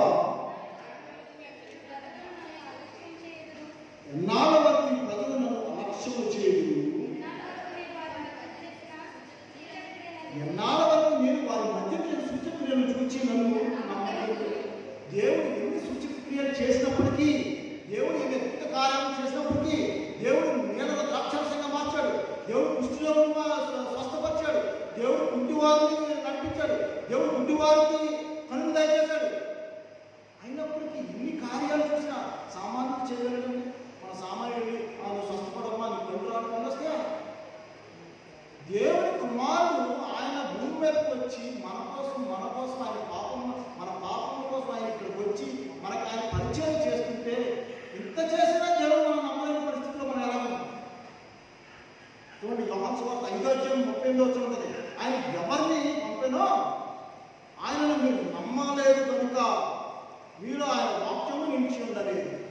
యేసు ప్రభువు వారు భూమి మీదకి వచ్చారు, ఆయన నమ్మలేదు. ఇశ్రాయేలీయులు నమ్మలేదు కనుకనే చెరపట్టబడ్డారు. టైటస్ క్రీస్తు శకం 70వ సంవత్సరంలో ఇశ్రాయేలు సర్వనాశనం చేశాడు, దేవాలయాన్ని కూల్చేశాడు. 2000 సంవత్సరాలు అయింది, ఇప్పటికీ దేవాలయం మీద ఒకే ఒక గోడ, ఏడుపు గోడ. ఏడుపు గోడ ఎందుకు వచ్చారు తెలుసా? రోజు ఇశ్రాయేలీయులు అక్కడికి ఏడుస్తుంటే అది చూసి ఆయన ఆనందించబడ్డాడు. ఎందుకంటే ఇప్పుడు ఏమీ లేదనుకోండి, ఏమీ లేదు, ఏదో ఒక చిన్న ఆదాయం కోసం మనం ఎంత చనిపోయారనుకోండి, మన కోసం చిన్న ఆదాయం వచ్చారనుకోండి, దక్షిణ చూడడం మనం బాధ చేస్తాం. ఎందుకు? అది ఆయన చేశారండి, ఆయన చేతితో చేసి పెట్టాడు. మనం ఆ దేవాలయం ఒక ఓడించారంట, వీళ్ళంతా పడబడిస్తారు. వీళ్ళు కూడా ఈ రోజు వరకు కూడా ఆ దేవాలయం నిర్మాణం కాలేదు. దానికోసం దేశాలు ఉన్నాయి, దానికోసం ఇశ్రాయేలు జనం 2000 సంవత్సరాలు ప్రయాసపడుతున్నారు. ఇంతవరకు దేవాలయం ఏదో చిన్న మందిరం కట్టేసుకోవడం కాదండి. ఆయన మందిరం అంటే ప్రపంచ దేశానికి అది ఒకే ఒక మందిరం. దావీదు గారు అప్పట్లో మందిరాన్ని నిర్మించడానికి సొలొమోను చేత దేవుడు నిర్ణయించాడు. దావీదు అనుకున్నాడు, సమస్తము సమకూర్చాడు, బంగారం గోళాలు కావాల్సిన సామర్థ్యత సమకూర్చాడు. అయినప్పటికీ కూడా దావీదు ఆస్కారం దొరకలేదు. దేవుడు ఏమన్నా వద్దు, నీకు వద్దు కనిపిస్తాను కావాలి. ఎందుకంటే దేవుడు మనకు అనుగ్రహించిన దాన్ని బట్టి మనం సంతోషించాలి. దేవుడు మనకి ఇచ్చిన అవకాశాన్ని మనం వినియోగించుకోవాలి. దేవుడు మనకి ఆశీర్వాదం మనం అనుగ్రహించినప్పుడు ఆశీర్వాదం పొందుకోగలగాలి. అట్టి పొందుకోవడానికి మనకు కావాల్సింది ఏంటంటే విశ్వాసం. మనకు కావాల్సిన విశ్వాసం. విశ్వాసం లేకుండా మనం ఏమి చేయలేము. చాలామంది చెప్తారు, దైవజనుడు ప్రసన్నం చేస్తూ ఉంటాడు, చెప్తా ఉంటాడు, అమ్మా నువ్వు స్వస్థపడతాను ఏం కాదన్నాడు. విశ్వసించాలి. విశ్వాసం లేకపోతే నువ్వు తీసుకో. ఒక తండ్రి తన కుమారుడు అనారోగ్యంగా ఉన్నాడని చెప్పేసి సేవకు దగ్గర తీసుకొచ్చాడు. తండ్రికి విశ్వాసం లేకుండా సేవకు దగ్గర తీసుకొస్తే స్వస్థపడతాడా? స్వస్థపడతాడు. ఎందుకంటే విశ్వాసం తండ్రిలో ఉండి ఖచ్చితంగా నేను దగ్గరికి వెళ్తే నా బిడ్డ స్వస్థపడతాను అనే విశ్వాసం నా మనసులో ఉండాలి. అట్టి విశ్వాసము మనం ఉన్నప్పుడే మనం సద్వినియోగం చేసుకోగలుగుతాం. ఎందుకంటే చూడండి, యోహాను సువార్త 12:37-39 చూస్తే, యోహాను సువార్త యేసు ఈ మాట చెప్పి వారిని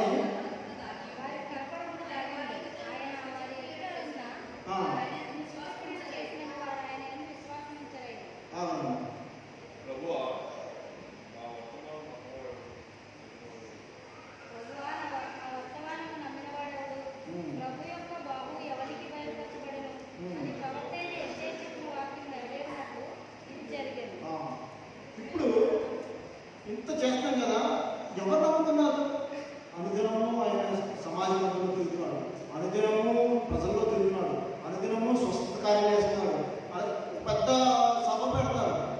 సభ పెట్టిన తర్వాత మధ్యాహ్నం వేసరికి భోజనం పెట్టారు 5,000 మందికి. 5 రొట్టెలు 2 చేపలు ఎలా విస్తరింప చేశారు? ఎంతమంది తిన్నారు? అద్భుత కార్యం చేసి చూసినప్పటికీ రక్తస్రావం స్త్రీ ఆయన వస్త్రం చెంగు పట్టుకుని ఎలా స్వస్థపడింది? ఇన్ని కార్యాలు చూసినప్పటికీ కూడా దేవుడు ఇంకా కొంచెం అనుమానం, ఇంకా కొంచెం అప్రమత్తం. ఏమో ఇంకా జరుగుతుంది, ఏమో మన పొద్దున వేసుకోగా వెళ్ళిపోయిందంట, మళ్ళీ మన ఏంటి వీళ్ళందరూ లోప ప్రభుత్వం మనం ఏదైనా చేస్తుంది. అవిశ్వాసం. దేవుడి కుమారుడు మీతో ఉన్నప్పుడు మీరు దాన్ని, దేవుడి కుమారుడున్న దాన్ని మీరు ఆ యొక్క మహిమను మీరు అనుభవించిన పరిస్థితిలో ఉన్నారు. యేసుప్రభువు శిష్యులు, ఎందుకంటే నేను మాట చెప్తాను చూడండి, అక్కడికి ఎన్నో వేలకు వస్తారు. వెచ్చులో స్వస్థపడిన వాళ్ళు చాలా మంది ఉన్నారు. స్వస్థపడిన వాళ్ళు ఎవరైనా సేవకులైనట్టు మనం చూసాము బైబిల్లో. ఎవరైతే దేవుడు ఎన్నికైన వాళ్ళు కొంతమంది ఎన్నుకున్నాడు, పామరులను ఎన్నుకున్నాడు, చదువురాలను ఎన్నుకున్నాడు. దేవుడు వారు తగ్గితే వారు సర్వలోకానికైనా సర్వ సృష్టి సువార్తను ప్రకటించి భూమిని తలకిందం చేశారంట. ఆయన పేట దెయ్యం నిలబడ్డారు, ఆయన పేట స్వస్థత. కేవలం దేవుడు పూర్తిగా విశ్వాసం ఉంచిన తర్వాత వారు స్వస్థత చేయగలిగారు. దేవుని శిష్యులు ఈ 12 మంది దేవుని కోసం అది సాక్షులు అవడం మనం చూస్తూ ఉన్నాం, మనం చదువుకున్నాం బైబిల్. అదేవిధంగా చూసినట్లయితే యోహాను సువార్త 3:18 చూస్తే, ఆయన విశ్వాసం ఉంచి వారికి తీర్పు తీర్చబడదు. విశ్వాసం పని వాడు నామముందు కనుక అర్థమైందండి. ఎవరైతే విశ్వాసం ఉంచుతారో వాళ్ళ తీర్పులోకి రాదు. విశ్వాసం లేదు, చూడండి, విశ్వాసం లేదు కనుక, విశ్వాసం లేదు కనుక వారికి తీర్పు తీర్చబడను. దేవుడి యొక్క వాక్యము చాలా స్పష్టంగా మాట్లాడుతుంది. దేవుడి వాక్యము చాలా స్పష్టంగా మనకు చెప్తూ ఉంటుంది. విశ్వాసము అనేది ఎంత ప్రాముఖ్యమైనది మన జీవితాల్లో. విశ్వాసి తన విశ్వాసాన్ని బట్టి ధృవీకరించబడతాడు. ఇతను నిజంగా దేవుని బిడ్డ, ఇతను నిజంగా దేవుని కుమారుడు అని ఎలా చెప్పగలుగుతాం? తన విశ్వాసాన్ని బట్టి. ఆ విశ్వాసం ఎలా ఉంటుంది? క్రియలో కనబడాలి. నాకు విశ్వాసం ఉందని మీరు గదిలో కూర్చుంటాము, క్రియ లేని విశ్వాసం మొత్తం. ఈ క్రియలో నీ సహోదరులను ఎలా ప్రేమిస్తున్నావు, ఇంటి పొరుగు వారిని ఎలా ప్రేమిస్తావు, నీ కుటుంబంలో నువ్వు ఎలా ఉంటున్నావు, నీ సమాజంలో ఎలా ఉన్నావు, నువ్వు పనిచేసే పని దగ్గర ఎలా ఉంటున్నావు. ఇతను క్రైస్తవుడు, ఇతని విశ్వాసి అని ఎలా చెప్తాడు? నీ ప్రవర్తనను బట్టి చెప్తాడు. అట్టి ప్రవర్తన మన జీవితాల్లో ఉంటుందా? అట్టి ప్రవర్తన మనము ప్రవర్తించగలుగుతున్నాము. యోహాను సువార్త 5:20 చూస్తే, నా మాట విని నన్ను పంపిన వారిని విశ్వాసం ఉంచువాడు నిత్య జీవం గలవాడు. ఆయన మాట విని రోజు నిత్య జీవం అవుతాం. నిత్య జీవంలో మనం ప్రవేశించడానికి హక్కు గలవారం అవుతాం. వాడు తీర్పులోనికి రాక మరణంలో ఉండే జీవంలోనికి దాటి ఉన్నాడని నిశ్చయముగా చెప్తున్నాను. హల్లెలూయా. మనము మరణంలోకి రాకుండా మనము దేవుడి యొక్క నిత్య జీవంలో మనం ప్రవేశించాలంటే విశ్వాసం చూసా. నేను ప్రతిదీ కూడా బైబిల్ చేసి చెప్పట్లేదండి, కేవలం బైబిల్లోంచి మాత్రమే చెప్తాను. మనకి మూలము మనకు ఆధారం బైబిల్ మాత్రమే. ఈ బైబిల్ని మనము సరిగ్గా పరీక్షించి చదివితే, సరిగ్గా పరిశీలించి చదివితే ప్రతిదీ కూడా ఈ బైబిల్లో మనకు కనపడతా ఉంటారు. అర్థం చేసుకునే ప్రయత్నం చేయాలి. దేవుని వాక్యం విశ్వాసం కలిగి దేవుని వాక్యాన్ని మనం హృదయాలను ముద్రించుకుంటే మనం గొప్ప కార్యం చేస్తాం. చూడండి, మార్కు సువార్త 16:15 చూసినట్లయితే, నమ్మి బాప్తిసం పొందినవాడు రక్షింపబడును, నమ్మని వారికి శిక్ష విధింపబడును. నమ్మితేనే బాప్తిసం తీసుకున్నవాడు రక్షింపబడు, నమ్మకపోతే ఖచ్చితంగా శిక్ష ఉంటుంది. ఆ శిక్ష ఎప్పుడు ఉంటుంది అని అంటే ఇక్కడ ఉండొచ్చు, అక్కడ ఉండొచ్చు, ఎప్పుడు ఉంటుందో తెలియదు. శిక్ష కంపల్సరీ. తర్వాత 17వ వచనంలో ఏంటంట, నమ్మిన వారి వలన ఈ సూచనలు కనబడును. ఎవరైతే నమ్ముతారో వాళ్ళ జీవితంలో అద్భుతాలు చూస్తారు. ఎవరైతే నమ్ముతారో వాళ్ళ జీవితంలో సూచనలు చూస్తారు. అనుకుంటాం దేవుడు మన జీవితంలో ఎన్నో అద్భుతాలు చేస్తుంటాడండి. చాలా మంది సాక్ష్యం చెప్తూ ఉంటారు కదా. నేను అనుకుంటా ఉంటాను, వచ్చే ఈ సంవత్సరం నుంచి ఎవరైతే సాక్ష్యాలు చెప్తారో ఆ సాక్ష్యాలన్నీ నేను కాంపెట్ మనం కుదురుతాం, ఇక్కడ పెడదాం. సాక్ష్యము మనం చదివినప్పుడు మన ఆత్మీయ జీవితాన్ని అనుదినము కూడా గుర్తించుకుంటాం, బుద్ధిపరచుకుంటాం. దాన్ని బట్టి మనం ఇంకా మన విశ్వాసము అధికమవుతుంది. సాక్షి జీవితం మనం చూసినప్పుడు ఎక్కడైనా వచ్చి అంటే మా జీవితంలో ఇలా జరిగిందని అలా సాక్ష్యం చెప్పినప్పుడు దేవుడికి స్తోత్రం చెప్పిపోవడం కాదు. దేవుడు వాళ్ళ జీవితంలో చేసిన నా జీవితం ఎందుకు చేయడు, దేవుడు వాళ్ళ జీవితంలో ఈ సృష్టి చేసిన నా జీవితం ఎందుకు చేయడు అని ఆ సాక్ష్యాన్ని మనం అనుదినము చదువుకుని బలపడాలి. యోహాను సువార్త 3:36 కుమారుని విశ్వాసించువాడే నిత్య జీవం గలవాడు. కుమారుని విశ్వాసించువాడే నిత్య జీవం గలవాడు. కుమారుని కానివాడు జీవమే చూడడు, కానీ దేవుని కృప మన మీద నిలిచి ఉండును. కుమారుని విశ్వాసించకపోతే మనకి ఏముండదంట, నిత్య జీవం ఉండదు. కానీ ఏముంటుందంట, మనకి ఉగ్రత కూడా కంపల్సరీ ఉంటుంది. నిత్య జీవం ఉండదు కానీ ఉగ్రత ఉంటుంది. ఆ ఉగ్రత ఎలా ఉంటుందో మనం తట్టుకోలేము. ఉగ్రత ఎలా ఉంటుందో మనం తట్టుకోలేము. ఆయన ఉగ్రత ముందు మనం నిలబడలేమంట. ఆయన ఉగ్రత కనుక మన మీద ఆనాడు, ఎందుకంటే రీసెంట్గా ఒక సంఘటన చెప్తాను. దేవుడు ఉగ్రత గురించి సందర్భం వచ్చింది కాబట్టి నేను మాట చెప్తాను. చూడండి, లాస్ ఏంజల్స్ అమెరికా దేశం గురించి అందరూ బాగా చాలా సంపన్నమైన దేశం, చాలా సంపన్నమైన దేశం. దాంట్లో లాస్ ఏంజల్స్ అనేది దేశాల్లో కల్లా సంపన్నమైన స్టేట్. చాలా ఆ సిటీ చాలా సంపన్నమైన సిటీ అంట. అక్కడే ఉన్నాయి బాలీవుడ్. తర్వాత అక్కడున్న లాస్ ఏంజల్స్లో ఉన్న జనాలు ఒక ఇల్లు అంట, స్టార్టింగ్ ఇంటి ధర 100 కోట్లు.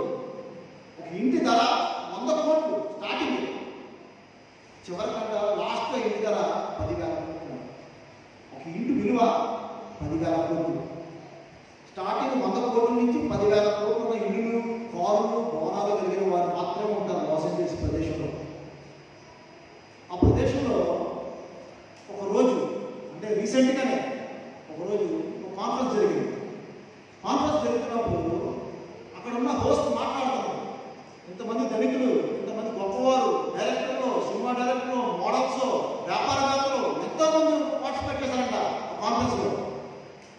చేసినప్పుడు దేవుడిని వాళ్ళు అవమానపరచడం మనం చూస్తున్నాం. ఏమంటారంటే, దేవుడికి ఏమైనా చేశాడా, దేవుడి కార్యాలను జరిగినా, దేవుడు మిమ్మల్ని చూసాడంటే దేవుడికి 0 మార్కులు వేశారంట.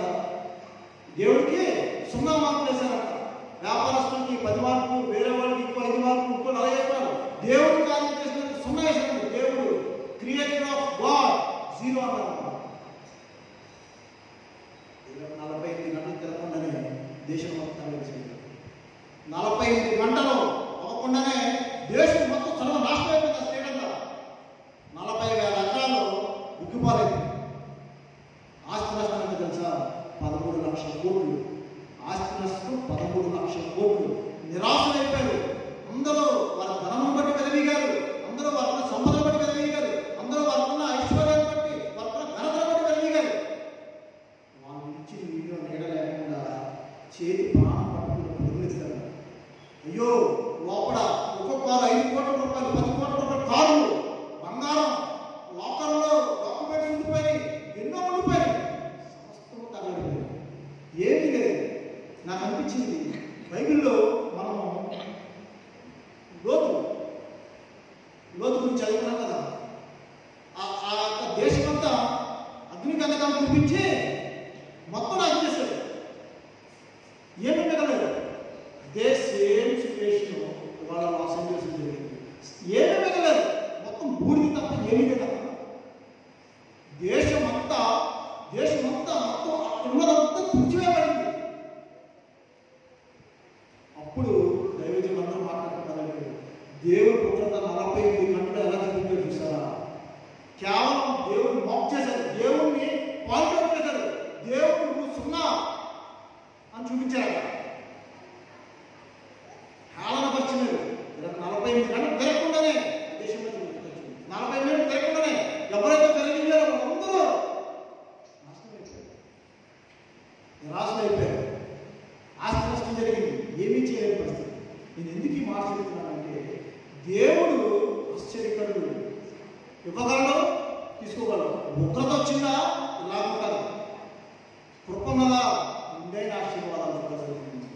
చూడండి మత్తయి సువార్త 8వ అధ్యాయం చూడండి. మత్తయి సువార్త 8వ అధ్యాయం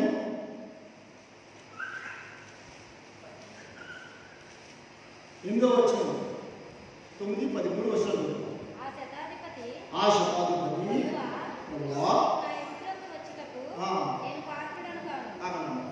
ఇక్కడ దీనికి ముందు చిన్న కోట్ నేను మీకు చెప్పాలని ఆశపడుతున్నాను.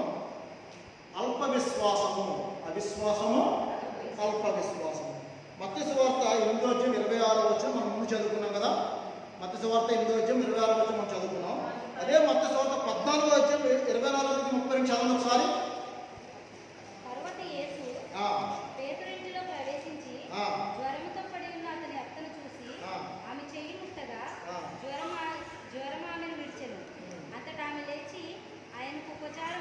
మత్తయి సువార్త 14వ అధ్యాయము 24వ వచనం చదవండి.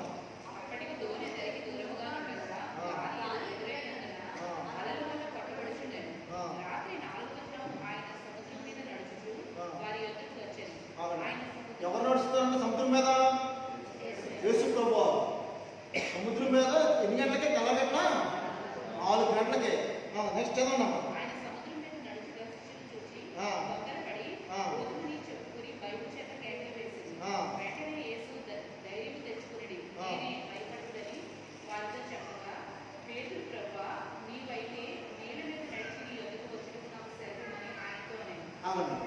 ఇప్పుడు దేవుడు అంటాడు, పేదగాడు, ప్రభా నువ్వే అయితే నీళ్ళ మీద నడుస్తాడా, నాకు సెలవు అంటాడు.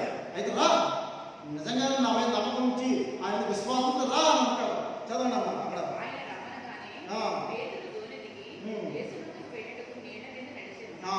ఏమైందంటే నడిచాడు. ఎందుకు? దేవుడి మీద నమ్మాడు. అమ్మా వేసుకున్న నమ్ముతున్నాడు, నడుస్తున్నాడు సముద్రం మీద, నీళ్ళ మీద, నేను నడిచేస్తానని ఆయన అప్పుడే విశ్వాసం నడవడం ప్రారంభించాడు. తర్వాత గాలిని చూచి భయపడి, ఇప్పుడు భయపడ్డాడు. గాలిని చూసి భయపడ్డాడు. భయపడి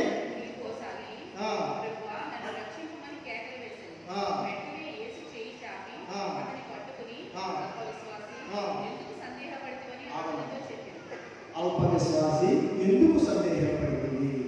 మన జీవితాల్లో కూడా తుఫాను లాంటి సమస్యలు వస్తాయి. మన జీవితాల్లో కూడా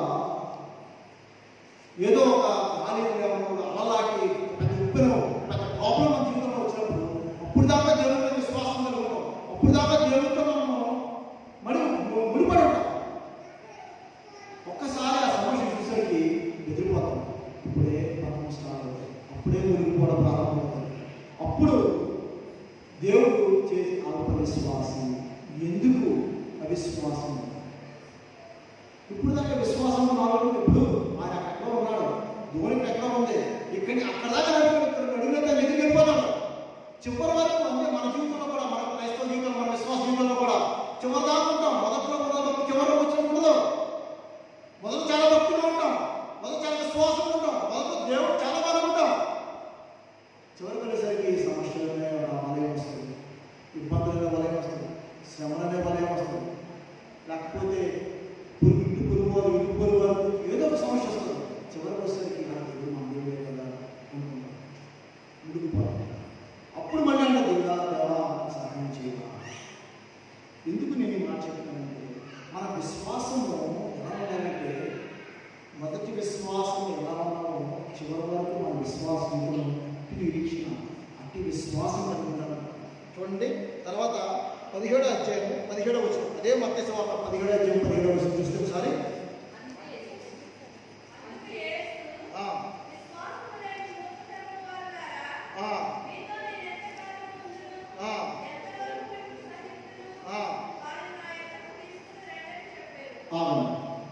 ఈ సందర్భం ఎక్కడైతే తెలుసా? ఈ సందర్భం యేసుప్రభువు వారు శిష్యులందరినీ పండగ వచ్చేసి ఆయన రహస్యంగా ఒక కొండపైకి వెళ్ళి ప్రార్థన చేసుకుంటూ ఉంటాడంట.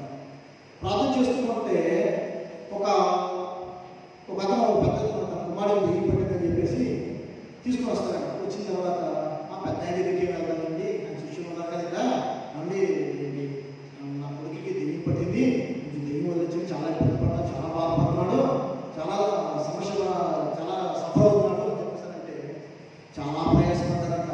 క్యాన్ చేశారు, ప్రార్థన చేశారు, ఇది చేశారు, దేవుడు చేసినట్టు చాలా ట్రై చేశారంట.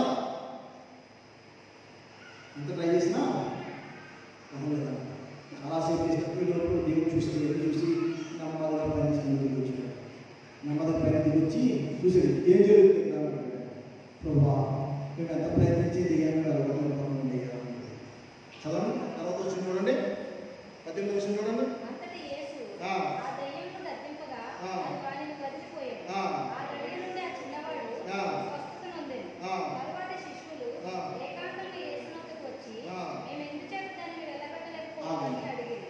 అప్పుడు ఎక్కడ అడిగితే దేవుడు ఎక్కడ లేవేస్తున్నాడు. ఇప్పుడు ఈ కార్యక్రమం అంటాడు, ఇంతకాలం ఇంట్లో మనం ప్రయాణం చేస్తాం కదా, చిన్న దయ్యం మా పొలవైపోయిందండి, ఇప్పుడు ఈయన అడిగితే మాకు ఎక్కడేమో అని అక్కడ అంతా నెమ్మది అంటారు కదా, అప్పుడు నెమ్మదిగా మనం దేవుడు అడుగుతాం అని అనుకున్నాడు. అనుకుని అప్పుడు అంటారంట, ప్రభా మేము ఎందుకు అనుకోలేకపోయినా దెయ్యాన్ని, మాలో లోపం ఏంటి అని అడిగితే, మీ అల్ప విశ్వాసం చేతనే మీకు ఆవగినంత విశ్వాసం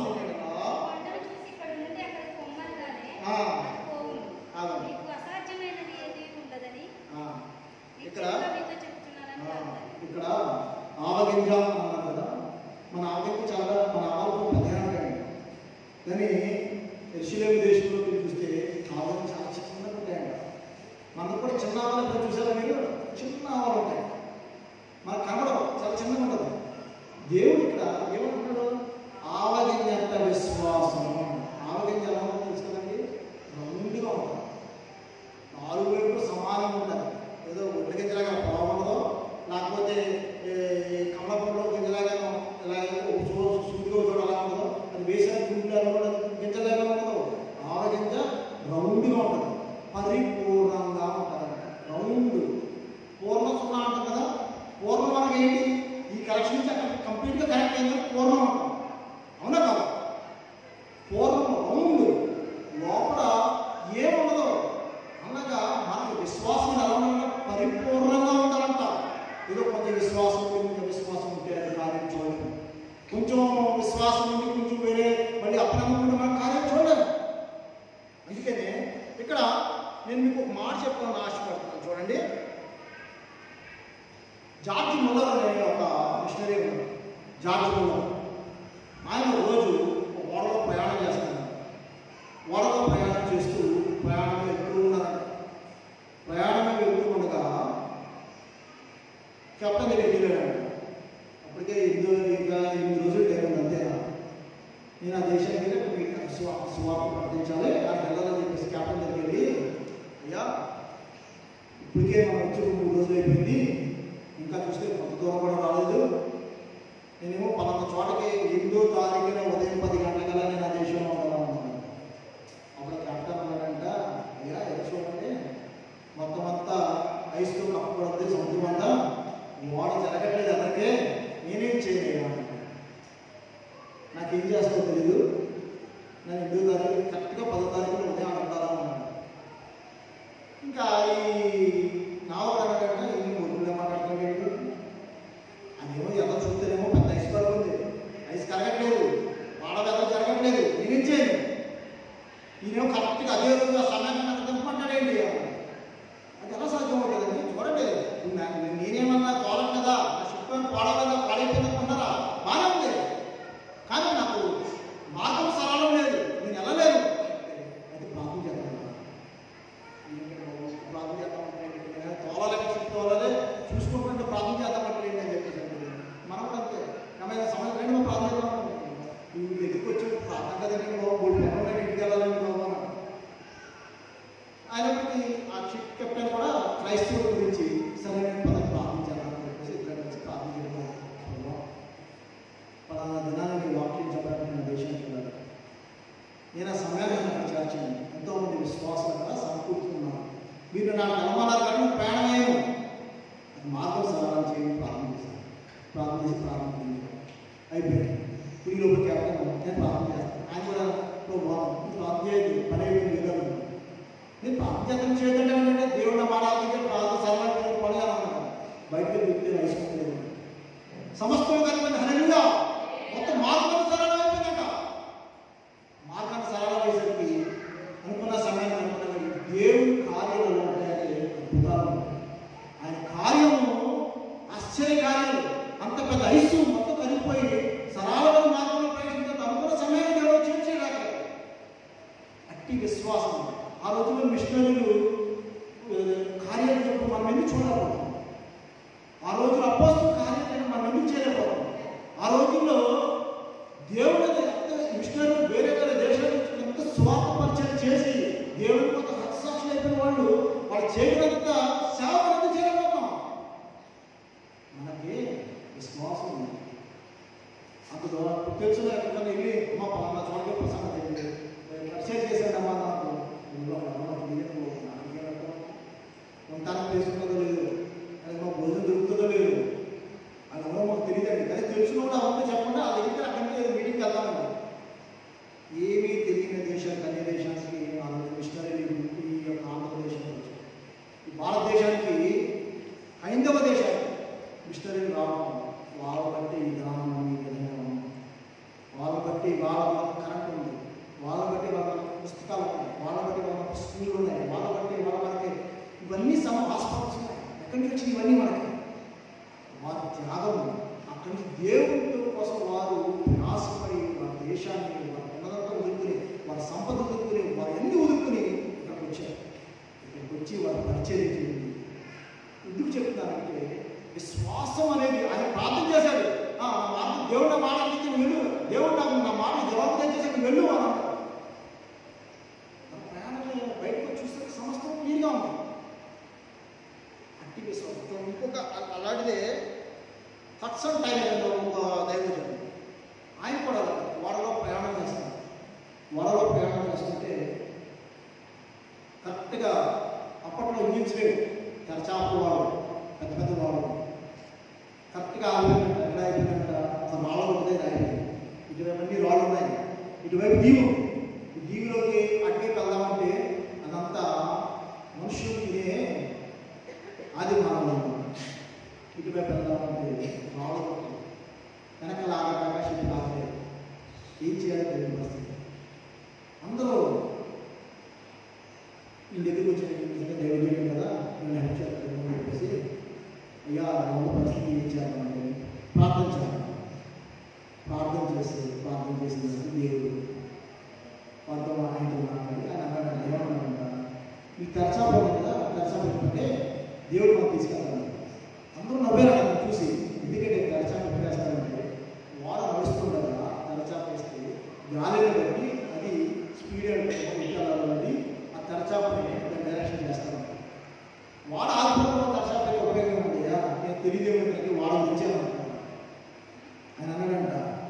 నమ్ముదల సంస్థను సాధించారు. ఓపెన్ చేసిన పెద్ద గాలి వచ్చి ఆ చరచాల పట్టగానే వాళ్ళ బయటకు వచ్చి వాళ్ళ మార్గంలో ప్రవేశం ప్రారంభమైంది. వాళ్ళ ప్రయాణం ప్రారంభం. విశ్వాసము ఎప్పుడైతే ఇద్దరు కూడి ఆయన నాటం విశ్వాసం ఇస్తారో గొప్ప కార్యాలు చూస్తారని చెప్పేసి చూడండి. దేవుడు కూడా 2-3 సందర్భాల్లో ఇలాగే అంటాడు. ఏమంటాడంటే ఇంత గొప్ప విశ్వాసం నేను ఎక్కడ చూడదండి. ఎవరండి ఇద్దరు? శతాధిపతి కానాను స్త్రీ కదండి. చూడండి అది మత్తయి సువార్త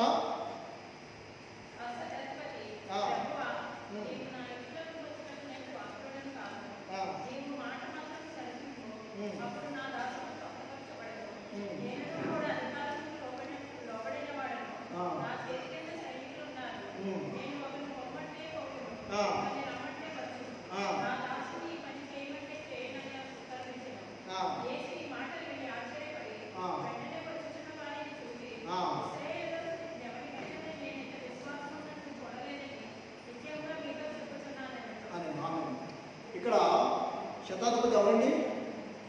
అన్యుడు. శతాధిపతి ఎవరు? అన్యుడు. ఆయన ఒక అధికారి. ఎవరి కోసం వచ్చినప్పటికీ తన దగ్గర పనిచేసే దాసుల కోసం వచ్చాడు. తన కొడుకు కోసం, తన కుమార్తె కోసం, తన ఇంట్లో వాళ్ళ కోసం రాలేదు. తన దాసుల కోసం దేవుడి దగ్గరికి వచ్చాడు. దేవుడి దగ్గరికి వచ్చి దేవుడిని అడుగుతాడు, అయ్యా దాసుడు ఆరోగ్యంగా ఉంటాడు. అప్పుడు సరే మంచిగా దేవుడు అనుకున్నాడు, విశ్వవారు అనుకున్నారంట. అయ్యో ఇంత అధికారి దాసుల కోసం నా దగ్గరికి వచ్చాడు కదా, సరే పదాన్ని వస్తాను అంటేనే అన్నాడుగా, అయ్యా నేను అధికారినే, నువ్వు అధికారే, సృష్టికి మొత్తానికి అధికారం నువ్వు, నేను అధికారినే. నాకు ఏదైనా పని కావాలంటే నా యొక్క సేవకు వెళ్ళి ఆ పని చేసుకొని తీసుకొస్తానయ్యా. నేను ఎవరు? మీరు నా దగ్గర రావక్కర్లేదయ్యా, మీ మాట మాత్రం చదవండి, నా యొక్క దాసుడు స్వస్థపడుతున్నాను. దేవుడికి ఆశ్చర్య కలుగుతాను. ఇంత గొప్ప విశ్వాసమే, ఇంత గొప్ప విశ్వాసం చూడలేదన్నమాట. విశ్వాసం అనేది ఎలా ఉండాలంటే కార్యం జరగకుండానే జరిగిందని నమ్మినవాడు గొప్ప విశ్వాసం. మనం ప్రార్థన చేస్తాం. మనం ప్రార్థన చేసినప్పుడు ఆ ప్రార్థన ఆమె అయిపోయింది అనుకునేస్తాం. దాన్ని బయటకు వెళ్తా, అమ్మా ఏమన్నా ప్రార్థిస్తున్నాం లేదమ్మా, మీరు కూడా ప్రార్థన చేయండి. నువ్వు ఇక్కడ ప్రార్థన చేసి మొదలుపెట్టలేవు. విశ్వాసం ఇంట్లో చెప్తే అవుతుందని నేను నమ్మలేదు. మళ్ళీ దేవుడు చెప్తాం. విశ్వాసం అనేది దృఢముగా ఉన్నప్పుడే కార్యాలు చూడలేదు. చూడండి, అదేవిధంగా ఈ యొక్క కానాను స్త్రీ విషయంలో కూడా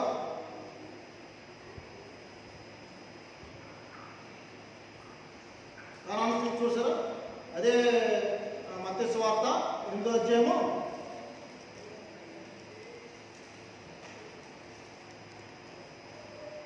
9-10 వచనం చూడండి.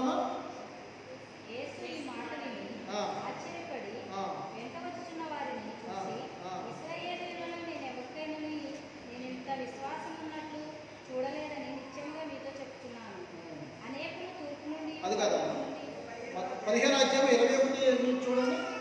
మత్తయి సువార్త 15వ అధ్యాయము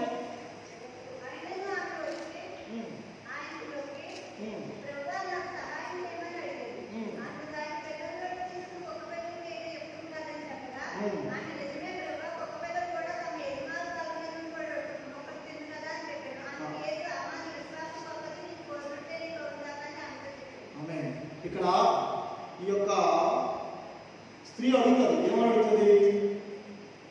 ఏమడుగుతుంది? స్త్రీ అప్పుడు ఆయన ఏమంటాడు తెలుసా? నేను ఎవరి కోసం వచ్చాను? ఇశ్రాయేలు కోసం వచ్చానమ్మా, అన్నిటి కోసం నేను రాలేదు. నాకు పరిచారం చేయడానికి చాలా బాగుంది నాకు అంటే ఆయన ఉంటుంది, అయ్యా నీ పిల్లలకు మాత్రమే రొట్టెలు కాదయ్యా, బల్ల మీద పడిపోయిన కుక్కలు తింటాయి కదా, కుక్కలు తినగా మిగిలిపోయి తిని అవి ఆహారం తిని వాళ్ళు పట్టుకుంటున్నాయి కదా, అలాగే నా కుమార్తె సహాయం చేయడానికి ఈ విశ్వాసము గొప్పది అని నేను ఎందుకు చెప్తున్నానంటే, ఈ మాట మన విశ్వాసము మన నమ్ము ఆవిడ ఎంతగానో గోల్పడుతుంది. పై వచ్చినట్టు మీరు చూసినట్టయితే కేకలేస్తూ ఉంటుందంట. ఆవిడ చేసే శబ్దము, ఆవిడ చేసే గోల చూసినట్టుందా? అయ్యా ఆవిడ గోలను తట్టుకోలేకపోతాం, సంగతి మీరు ఆ సంగతి చూడండి అంటే ఆవిడ దగ్గరికి వచ్చి మాట్లాడుతూ ఉంటాడు. సో ఆవిడ అంతగా ప్రాధేయపడి, ఎందుకంటే ఆవిడ తెలుసు ఈ దగ్గరికి వస్తే ఖచ్చితంగా నా కుమార్తె స్వస్థపడతాడు. విశ్వాసం ఇచ్చింది కనుక దేవుని దగ్గరికి వచ్చి అది పొందుకోగలిగింది. చివరిగా చూస్తే రోమీయులకు రాసిన పత్రిక 3:26 చూస్తే, రోమీయులకు రాసిన పత్రిక 3:26 క్రీస్తు రక్తమునందలి విశ్వాసము ద్వారా ఆయన కరుణాధారముగా బయలుపరచను. దేవుడు ఇప్పటి కాలమందు తన నీతిని కనుపరచు నిమిత్తము తాను నీతిమంతుడును యేసునందు విశ్వాసము గలవానిని నీతిమంతునిగా తీర్చువాడు ఆయన ఇలాగూ చేసింది. యేసుక్రీస్తునందు విశ్వాసము, యేసుక్రీస్తునందు నిరీక్షణ, యేసుక్రీస్తునందు మనకి ఉండవలసింది కనుక పరిపూర్ణ విశ్వాసం. అంటే చూసారా, తండ్రి ఏమిటి కదా, ఆయనని తప్ప ఎవరునూ పరలోక రాజ్యానికి చేరలేదు. ఎందుకంటే చివరిగా ఎఫెసీయులకు రాసిన పత్రిక 6:14 చూడండి. ఎఫెసీయులకు రాసిన పత్రిక 6:14 16 సరిపోతుంది. చూడండి సార్, 14 ఏం కట్టుకోవాలంట? నడుములకు సత్యమును గట్టి కట్టుకొని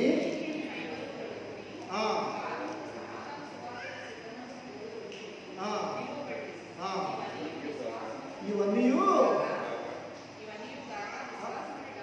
విశ్వాసమును బాగు పట్టుకోండి, దానితో మీరు దృష్టిని అగ్నిపాలన్నింటినీ ఆర్పుటకు శక్తివంతులవుదురు. మరియు రక్షణను శిరస్సానమును దేవుని వాక్యమనే ఆత్మ ఖడ్గమును ధరించుకుంది. ఆత్మ వలన ప్రతి సమయమునందు ప్రతి విధమైన ప్రార్థనను జ్ఞాపనము చేయొచ్చు. ఆ విషయమై సమస్త పరిశుద్ధుల నిమిత్తము పూర్ణమైన పట్టుదలతో విజ్ఞాపన చేయొచ్చు. మెరుగుగా విశ్వాసం ఏమేమి ఉండాలంట? ఈ 4 వచనాలు, 5 వచనాలు మీరు ఎప్పుడు చదువుకోవాలి. ఈ 5 వచనాలు మనకు ఖచ్చితంగా మన జీవితాల్లో అలవర్చుకోవాల్సిన విషయం. దేవుని సన్నిధిలో మనం ఏ విధంగా మనం పెట్టాలి? విశ్వాసం డాల్ అంటే మీకు తెలుసా? డాల్ రౌండ్గా ఉండి చేతికి అడ్డు పెట్టుకునే దాన్ని డాల్. బాణాలు, అగ్ని బాణాలు సాతాను ఏమవుతాయంట? అగ్ని బాణాలు. ఈ డాల్తో మనం కాపాడు అడ్డు పెట్టుకుని ముందుకు సాగాలి. సాతాను ఎన్నో బాణాలు వేస్తూ ఉంటాడు. లోకాశ అనే బాణం, నేత్రాశ అనే బాణం, తర్వాత ధనం అనే బాణం, లేకపోతే ఇంకా రకరకాల అవిశ్వాసం అనే బాణం, ఎన్నో బాణాలు మనం విసురుతూ ఉంటాడు. ఇవన్నిటినీ మనం దాటుకుని, ఇవన్నిటినీ మనం ఎదుర్కొంటూ ముందుకు సాగిన వాడే నిజమైన విశ్వాసం. అందులో లేచి నిలబడండి. మన జీవితాలు దేవుడు మనం చేసిన ఆరాధన, మన విశ్వాసాన్ని ఏ విధంగా మనం నిలబెట్టుకోవాలి, దేవుల్లో మనం ఎలాగా ప్రతి ఒక్కరూ మనం ప్రార్థన చేసుకోవాలి. యేసయ్యా నా సమస్యని, యేసయ్యా నాకు పరిపూర్ణమైన విశ్వాసం దయచేయండి, యేసయ్యా నాకు పరిపూర్ణమైన విశ్వాసంలో నేను ముందుకు సాగిపోవాలని ప్రతి ఒక్కరు ప్రార్థన చేసుకోండి. మీ జీవితాన్ని దేవుని సన్నిధిలో మీరు నిలబెట్టుకోవాలి. మీ జీవితాన్ని దేవుని సన్నిధిలో మీరు ప్రతి ఒక్కరూ కూడా మీరు ప్రార్థన చేసుకుని అనుదినము విశ్వాసమైన డాలుతో పోరాటము. ఈ లోకము అనేది పాపముతో నిండి ఉన్నది. ఈ లోకము ఎంతగానో సమస్యలతో నిండి ఉన్నాం. అయినప్పటికీ దేవుని మన విశ్వాసం కలిగి, దేవుని మన నిరీక్షణ కలిగి, దేవునిలో మనం ముందుకు సాగాలి. అట్టి విధంగా ప్రతి ఒక్కరు మనం ప్రార్థన చేసుకుని అనుదినము దేవునిలో మనం ఎదగాలి. అనుదినము దేవునిలో మనం బలపడాలి. అప్పుడే నిత్య జీవానికి, నిత్య మార్గానికి, లోకంలో మన స్థానం సంపాదించుకోవడానికి దేవుడు మనకు అనుగ్రహిస్తాడు. యేసయ్యా మీ ఘనమైన నామములో వందనాలు.